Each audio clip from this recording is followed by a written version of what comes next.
हम लोग आए हैं यहाँ पे छठ पूजा की साफ़ सफाई करने। ये देखिए साफ़ सफाई कर रहा है और इधर चारों साइड देखिए साफ़ हो रहा है। और ये मेरा है बसंती, ये भी साफ़ सफाई कर रहा है।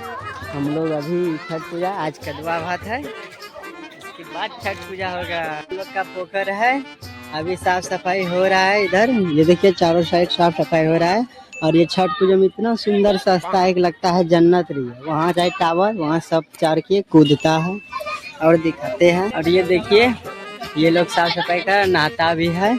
और ये बहुत सुंदर नज़ारा दिखने में लगता है छठ पूजा में, इतना अच्छा सा। मुझे नहीं लगता है कि कोई ये पूरे बिहार में इस तरह का पोखर और बीच में टावर, वहाँ से चढ़ के कूदते होंगे।